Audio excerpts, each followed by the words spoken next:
আসসালামু আলাইকুম। আজকের ভিডিওটি আমার বিসিএস ভাইভা অভিজ্ঞতা সম্পর্কে আপনাদের সাথে শেয়ার করার জন্য। শুধুমাত্র আমাকে বোর্ডে কি কোশ্চেন করেছিল এবং সেগুলোর উত্তর আমি কিভাবে দিয়েছিলাম এবং কেন আমার মনে হয়েছে যে তারা আমাকে শিক্ষা ক্যাডারের জন্য সুপারিশ করছে, এই অভিজ্ঞতাটা আপনাদের সাথে শেয়ার করব। প্রথমেই বলে নিই, আমি আসলে বোথ ক্যাডারের জন্য ভাইভা দিয়েছিলাম। আমাকে ঢোকার পরে আমার হচ্ছে ইন্ট্রোডিউস ইউরসেলফ যে কোশ্চেনটা আছে সেটা করেছিল। তো স্বাভাবিকভাবে যারা ওনারা যেহেতু ইংরেজিতে প্রশ্ন করেছেন, আমি ইংরেজিতেই উত্তরটা দিয়েছি। আমি কোথা থেকে পড়াশোনা করেছি, আমার ফ্যামিলি বা আমার কি করতে পছন্দ করি আমি, এই সব বলে মোটামুটি স্মার্টলি উত্তরটা দিয়েছি। তো এই উত্তরটা দিতে যে কিছুক্ষণ কথা বলার পরে আর কি আমার নার্ভাসনেসটা একটু কমে গেছে। প্রথমেই তো খুব নার্ভাস ছিলাম, আর আমাকে হচ্ছে সবার প্রথমে কল করা হয়েছিল। ওই বোর্ডে যে মানে আমাদের যে গ্রুপটা 15 জনের গ্রুপ ছিল, তার মধ্যে আমাকেই প্রথম ডেকেছে। তো কেউ বের হলে যে জিজ্ঞেস করব যে কি জিজ্ঞেস করতেছে ভেতরে, আমি ওই সুযোগটা আর পাইনি। তো বোথ ক্যাডারের ভাইভা দিয়েছিলাম এবং আমার জেনারেল ক্যাডারের যে পছন্দগুলো, তার মধ্যে আমার প্রথম পছন্দ ছিল হচ্ছে পররাষ্ট্র ক্যাডার। তো ফার্স্ট চয়েস থেকে আমাকে কোয়েশ্চেন করা শুরু করলো। আমাকে জিজ্ঞেস করলো ভারতের নরেন্দ্র মোদী সম্পর্কে জিজ্ঞেস করেছিল, ওনার শৈশব, ওনার ব্যাকগ্রাউন্ড, ওনার লেখাপড়ার বিষয়, এসব সম্পর্কে জিজ্ঞেস করেছিল। বাট আমি আসলে ইন্টারন্যাশনাল অ্যাফেয়ার্সে অতটা ইন্টারেস্টেড ছিলাম না। তো ফ্রেশ গ্রাজুয়েট হিসেবে কেবল বিবিএ এমবিএ শেষ করে হচ্ছে আবেদন করি বিসিএসে। আমি তেমন একটা পেপার পত্রিকা নিয়মিত পড়তাম না, বা পলিটিক্যাল নিউজ সম্পর্কে আমার আসলে ইন্টারেস্ট ছিল না আর ধারণাও ছিল না। তো আমি অতটা ডিপ পড়াশোনা করে যাই নাই, মোটামুটি একটা প্রিপারেশান নিয়ে গিয়েছিলাম। আর পররাষ্ট্র ক্যাডারে আসলে যে পরিমাণ পড়াশোনা এবং হচ্ছে ডিপ নলেজ থাকতে হয়, স্টাডি করতে হয়, আমি সেই রকম স্টাডি করি নাই, যার কারণে আমি কোশ্চেনগুলো উত্তর দিতে পারি নাই। এরপরে জিজ্ঞেস করেছিল সম্প্রতি বিমস্টেকের যে সম্মেলন হলো, এটার মূল প্রতিপাদ্য বিষয় কি ছিল, সেটার উত্তরও আমি দিতে পারি নাই। এরপরে আবার ক্যাডার থেকে জিজ্ঞেস করলো, ফার্স্ট চয়েস থেকে, যে আপনি তো পররাষ্ট্র ক্যাডারে চাকরি করতে চান, এই ক্যাডারে আপনি সর্বোচ্চ কী পদে চাকরি করতে পারেন বলেন তো। তো খুবই লজ্জার বিষয়, আমি আসলে জানতাম না এবং এইটাও আমি ঠিকমতো হচ্ছে স্টাডি করে যাই নাই। আমি উত্তরটা দিয়েছিলাম পররাষ্ট্রমন্ত্রী।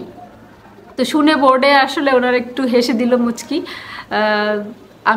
আমাকে আবার উল্টে বুঝিয়ে বললেও যে পররাষ্ট্র ক্যাডারের সর্বোচ্চ চাকরি হচ্ছে আপনি পররাষ্ট্র সচিব হিসেবে চাকরি করতে পারেন, আর পররাষ্ট্রমন্ত্রী হচ্ছে রাজনৈতিক পদ, যারা রাজনৈতিক পদ হিসেবে এই পদে হচ্ছে সর্বোচ্চ পদে মানুষ হচ্ছে চাকরি করবে। তো যাই হোক, আমি এই উত্তরটাও পারি নাই। এরপরে যখন দেখলো যে জেনারেল ক্যাডারের কোশ্চেনগুলো উত্তর দিতে পারছি না, আমাকে সাবজেক্ট থেকে কোশ্চেন করা শুরু করলো। সাবজেক্টে হচ্ছে আমার ব্যবস্থাপনা আমার সাবজেক্ট। তো সাবজেক্টের বেসিক কোশ্চেন, ব্যবস্থাপনা বলতে কি বুঝি, তারপর হচ্ছে বৈজ্ঞানিক ব্যবস্থাপনা থেকে প্রশ্ন করলেন। তারপরে আমাকে হেনরি ফেয়লের যে ব্যবস্থাপনা নীতিমালা, সেখান থেকে কোশ্চেন করছে। ব্যবস্থাপনার হচ্ছে মূল কিছু বেসিক থিওরি আছে, মোটিভেশন থিওরি, সে মোটিভেশন থিওরি থেকে আমাকে প্রশ্ন করেছে। তো আমার সাবজেক্টে আমার নলেজটা ভালো ছিল মোটামুটি, সেখান থেকে আমি কনফিডেন্টলি উত্তরগুলো সঠিকভাবেই দিয়েছি।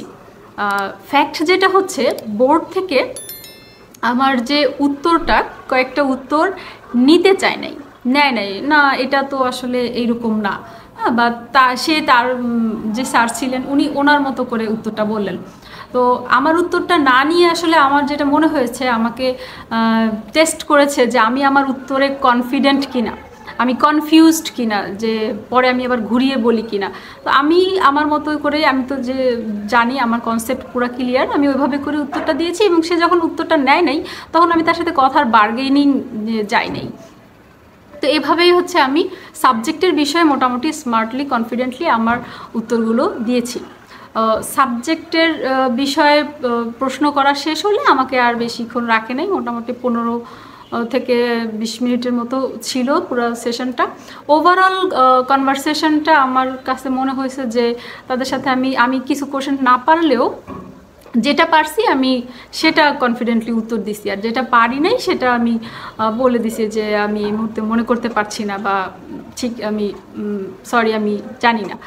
তো এই কারণেই হচ্ছে আমার মনে হয়েছে যে ওনারা স্যাটিসফাইড হয়েছে, তো আমাকে পরে যেতে বললো, আমি সালাম দিয়ে চলে আসলাম। তো আমার যে এক্সপিরিয়েন্স সেটাতে আমার মনে হয়েছে যে আমি জেনারেল ক্যাডারের উত্তর না দিতে পারলেও ওভারঅল আমার কোশ্চেনগুলো হচ্ছে আমি যেটা পারি সেটা কনসেপ্ট ক্লিয়ার করে বলতে পারছি, এবং কনফিডেন্টলি এবং স্মার্টনেসের সাথে হচ্ছে আমি না পারলেও সেটা স্বীকার করে নিতে পারছি। এ কারণে হয়তো আমাকে শুধু পাস মার্কস দেন নাই, একটু বাড়িয়েই মার্কস দিছে, যাতে করে আমি রিটেন এবং ভাইভা দুইটা মিলে একটা টেকনিক্যাল ক্যাডারও পেয়ে যাই। যার কারণে আমার মনে হয়েছে যে আমি শিক্ষা ক্যাডার পেয়ে গেছি, এবং রিটেনে যে মার্কস ছিল সেটার সাথে ভাইভা অ্যাড হয়ে আমি আমার একটা ক্যাডার আমি পেয়ে গেছি। তো যদি কেউ হচ্ছে ফার্স্ট চয়েস পেতে চান বা ভালো করতে চান ভাইভাতে, আমার মনে হয় আপনাদের কনফিডেন্টটা হচ্ছে বেশি জরুরি। এই ছিল আমার ভাইভার অভিজ্ঞতা, আপনাদের সাথে শেয়ার করলাম। সব প্রশ্নের উত্তর দিতে পারবেন এটা চাইতে বেশি গুরুত্বপূর্ণ হচ্ছে আপনার হচ্ছে আপনি কনফিডেন্টলি যেটা পারেন সেটা বলতে পারতেছেন কিনা। আমার তো জাস্ট মনে হয়েছে যে আমি আমার সাবজেক্টের নলেজ রাখি, এবং হচ্ছে আমার সাবজেক্টের যে বিষয়টা সেটা আমি কনফিডেন্টলি স্মার্টলি বলতে পারি, যার কারণে আমাকে সুপারিশ করছে। তো এই ছিল আমার অভিজ্ঞতা। আপনাদের যদি বিসিএসের ভাইভা রিলেটেড কিছু জানার থাকে বা কোনো প্রশ্ন থাকে, আপনারা কমেন্টস বক্সে কোশ্চেনগুলো লিখবেন, আমি চেষ্টা করব উত্তর দেওয়ার জন্য। ধন্যবাদ সবাইকে।